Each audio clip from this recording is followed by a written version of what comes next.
Estamos con el doctor Ricardo Blanco Alonso, jefe de servicio de reumatología del Hospital Universitario Marqués de Valdecilla, de Santander, vicepresidente de la Sociedad Española de Reumatología y miembro del comité organizador del 10º Simposium EAS, Enfermedades Autoinmunes Sistémicas, que se acaba de celebrar en Santander. Doctor, muchísimas gracias por atendernos. Un honor el estar con ustedes.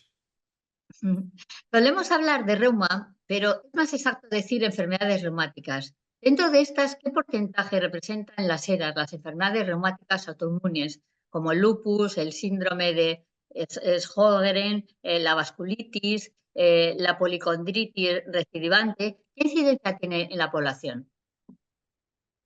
Realmente el nombre de la especialidad en reumatología o el reuma en España es relativamente desconocido o conocido el campo de actuación de forma, a mi modo de ver, confusa. En otros países no existen estos problemas, los países sajones como el Reino Unido, Estados Unidos, Canadá, Australia.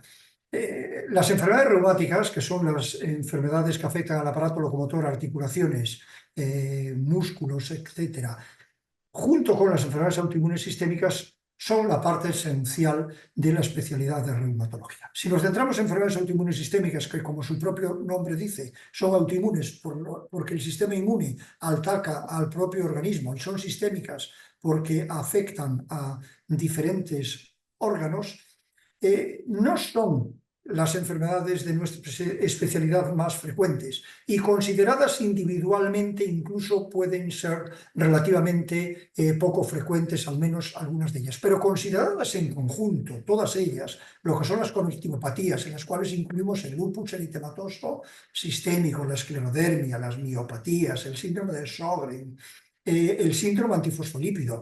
Si también incluimos las vasculitis, hay más de 20 subtipos distintos de vasculitis, todas ellas consideradas de forma global ya no son tan raras. Probablemente la epidemiología que está más estudiada es la del lupus eritematoso sistémico.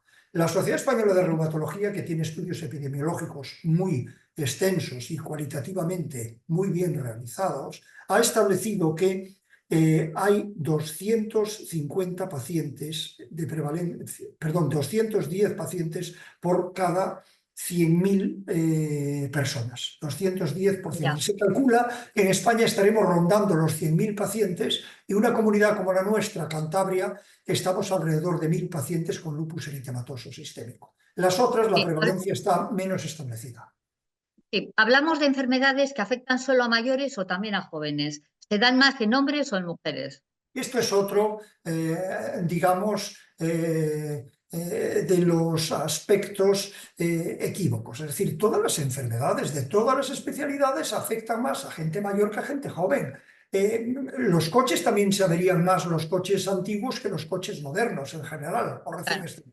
Podemos decir que hay una serie de enfermedades, independientemente de eso, que afectan más a jóvenes. Por ejemplo, determinado tipo de vasculitis, como es el síndrome de Kawasaki, como es la púrpura de Schoening-Henoch, afecta sobre todo a edad pediátrica. En cambio, otro tipo de vasculitis, como puede ser, por ejemplo, la arteritis de células gigantes, afecta casi exclusivamente a gente anciana. Existe otra serie de enfermedades que afectan a la edad media, como puede ser las conectivopatías, como el lupus eritematoso sistémico, que afecta en su inicio sobre todo entre los 20 y los 40 años. Respecto a la influencia del sexo, hemos de decir que claramente las conectivopatías afectan más a mujeres. El lupus eritematoso sistémico y la esclerodermia afecta sensiblemente más a mujeres que a hombres.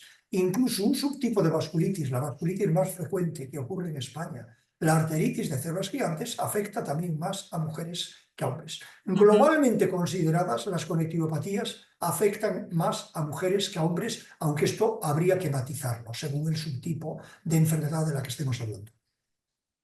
Recientemente se han reunido en Santander más de 400 especialistas en el 10º Simposium de la EAS. ¿Cuáles han sido los epígrafes más importantes que han tratado a lo largo del encuentro? Bien, realmente ha sido una reunión importante. De forma presencial había más de 400 reumatólogos con interés en estas enfermedades, pero online había muchos más de 100 pacientes conectados, con lo cual el número de especialistas en reumatología que ha seguido este tipo de enfermedades ha sido importante, sustancialmente más de 500 médicos reumatólogos. Hemos centrado, sobre todo, puesto que hemos dicho que son enfermedades sistémicas, hemos hecho un abordaje multidisciplinar y así, puesto que afectan al riñón, pues hemos contado con una mesa de nefrología, que además hemos tenido el honor de que la moderase el presidente de la Sociedad Española de Nefrología, y así hemos hecho también con neurología, porque afectan al sistema nervioso no solo central, sino especialmente periférico. Lo hemos hecho con hematología. Hay que tener en cuenta que los nuevos tratamientos como las CAR-T son tratamientos que nuestros compañeros hematólogos llevan utilizando desde hace tiempo, tanto en mielomas como en leucemias, linfomas, y por otra parte, teniendo en cuenta que afectan sobre todo a mujeres, como hemos dicho, hemos tenido una mesa de ginecología en la cual hemos tenido el honor de que la moderase el presidente de la Sociedad Española de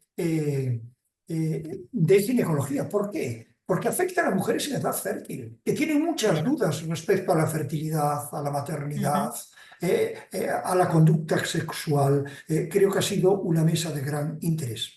Hemos abordado también los nuevos tratamientos, la evolución en nuevos tratamientos en este grupo de enfermedades es importantísima, y puesto que el enfermo es el centro de la atención, es decir, el objetivo de la sanidad, del sistema público de salud, es decir, el sistema privado, de los médicos, de todo lo que es el sistema sanitario, son los enfermos.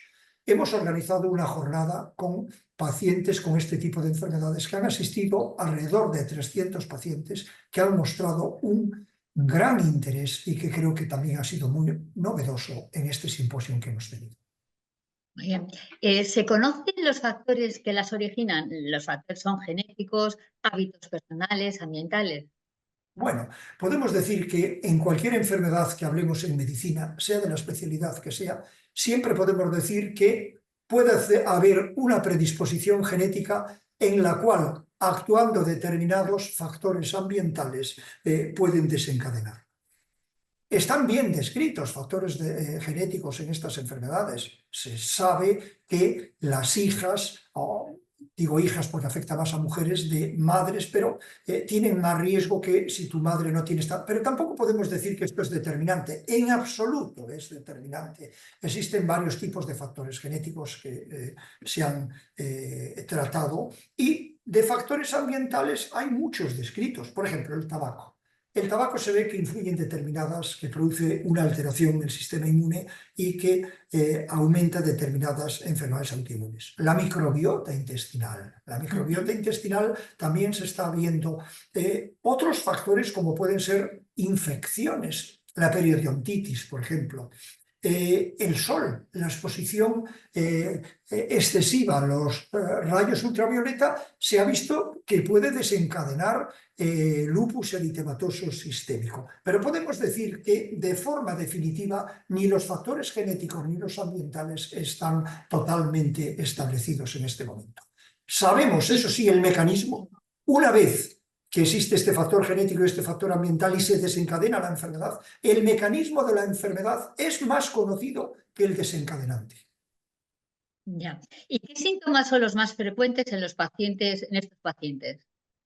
Los síntomas. Pues los síntomas son muy variados. Oscilan en muchas ocasiones desde síntomas inespecíficos. Pues imagínese usted una mujer de edad media, una mujer de 30 años, que tiene dolores articulares en las manos, en las rodillas, que refiere que le hace daño el sol, que muestra cierta fotosensibilidad, que refiere que tiene cierta caída de cabello, cierta alopecia, algún tipo de lesión cutánea, y muy característico, que tiene cansancio. Estos síntomas, que son también específicos, llevan al retraso. En otros casos, la enfermedad clarísimamente se expresa y el paciente aparece con lesiones cutáneas claras, aparece con un síndrome febril, con una pleuritis, por ejemplo, oscila.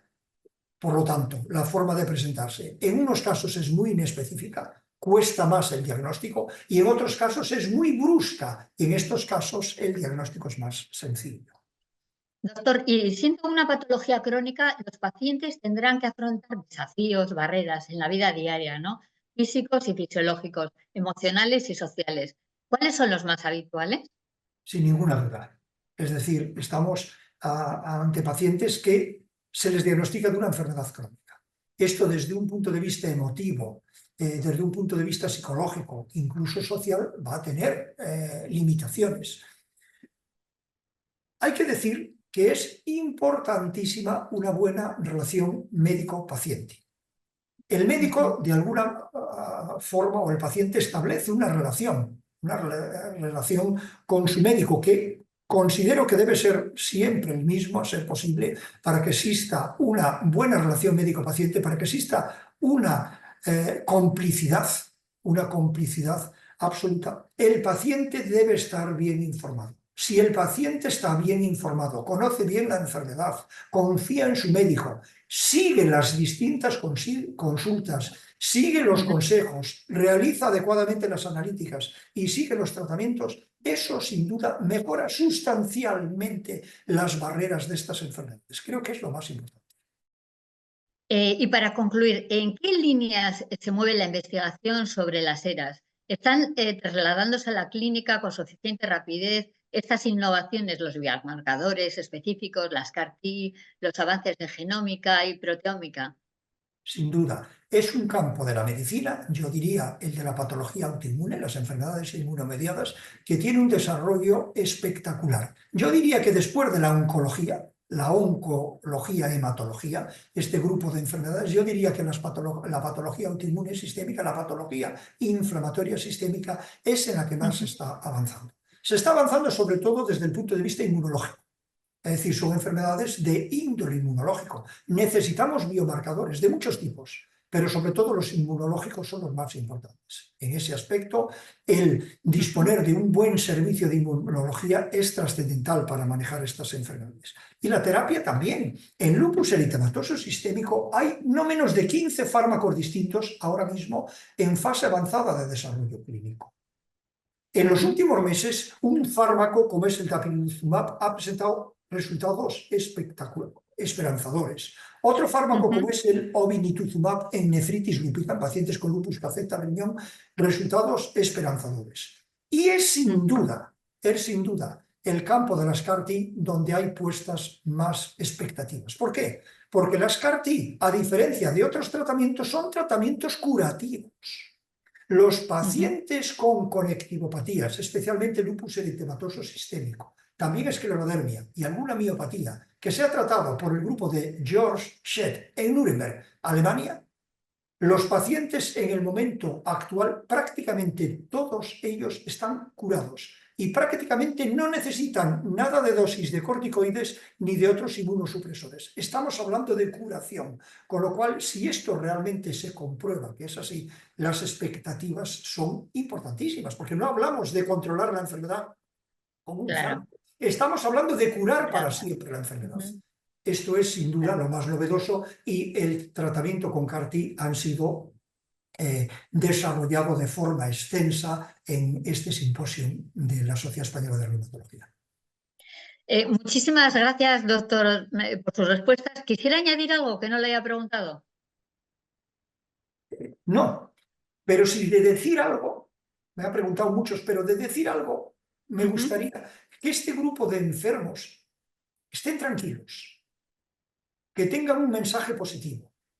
Ni es cierto que no pueden tener hijos, ni tampoco es decir, hay una esperanza, este grupo de mujeres, desde el punto de vista ginecológico de la fertilidad, hay una esperanza desde el punto de vista terapéutico, incluso en esos casos más graves, que se afecta el riñón, que existe afectación sistémica pulmonar. En todos ellos existen grandes desarrollos terapéuticos y estamos muy esperanzados.